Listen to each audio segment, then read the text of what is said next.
Today, we're diving into a short but, wow, incredibly powerful passage from an ancient text. It's a warning, written almost 2,000 years ago, about a future that sounds, well, pretty challenging. And what's so wild about it is just how specific it gets. So let's unpack it. And really, this is the big question, isn't it? The person who wrote this believed they were looking into the future, describing an era they called the last days. So, as we get into the nitty-gritty, the question for us is, does any of this sound familiar? Does this ancient warning actually hit home in the world we see around us? Okay, so the passage is from the New Testament, 2 Timothy chapter 3. And it does not mess around. It kicks off with this really stark statement. There's no gentle introduction. It just says, mark this, like pay attention. Terrible, or as some translations put it, perilous times are coming. So right out of the gate, you can see this isn't meant to be some friendly advice. It's framed as a prophecy. It's a heads up, a call to be on the lookout for a very specific kind of breakdown in society that the author believes will define this future age. But here's where it gets really interesting. The author doesn't just say, hey, things are going to be bad. Nope.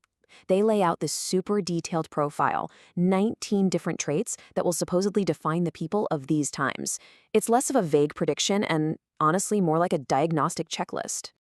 Now, to make sense of this long list, we've kind of grouped these 19 traits into 3 main themes. And the first one, which really feels like the root of all the others, is this intense, all-consuming focus on the self. And you can see how these all connect, right? The list literally starts with lovers of themselves and lovers of money. It paints a picture of a world where what's best for me, my wallet, my ego, is the #1 priority. And that naturally spills out into being boastful, proud, and conceited. And that last one, wow, it really sums it up. A culture where chasing personal pleasure becomes way more important than any sense of higher purpose. So if that first theme is all about a kind of internal decay, this next one shows how that decay starts to leak out and poison how we treat each other. It describes a serious breakdown in our relationships. I mean, this is a pretty grim list. It points to this massive failure of basic empathy and loyalty. It starts right in the family, with disobedience to parents, and then expands out into society with things like abuse, slander, and treachery.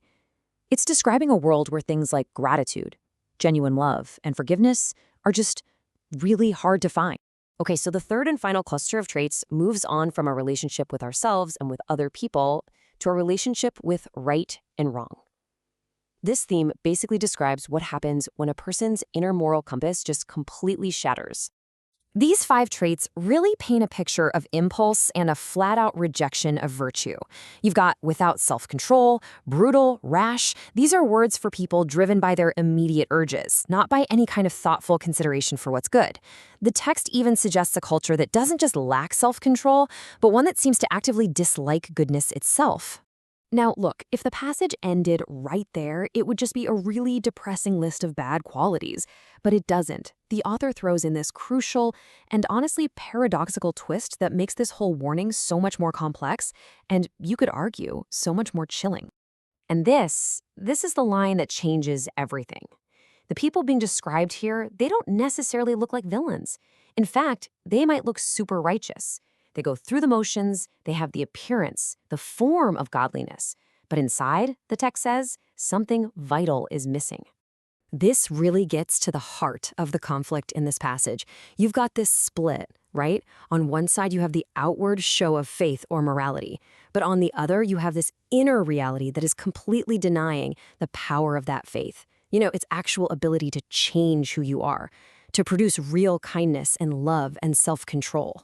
So what does that actually mean, to deny its power? Well, the passage suggests that while these people might use all the right words and go to all the right meetings, their lives are still defined by those 19 traits we just went through. The faith is basically a costume. It's not a deep internal change of character. It has no real power to transform them. So after laying out this whole detailed diagnosis of the problem and its central paradox, the passage doesn't just leave you there. It wraps up with a very direct, crystal clear instruction on how to respond to all this. And the conclusion is just incredibly blunt. After this whole profile, the response isn't to argue with these people or debate them or even try to fix them. The final instruction is simply to create distance, to separate yourself from this whole pattern of behavior. So let's just quickly recap the flow here. It starts with a big picture warning, then it zooms in with a super specific profile.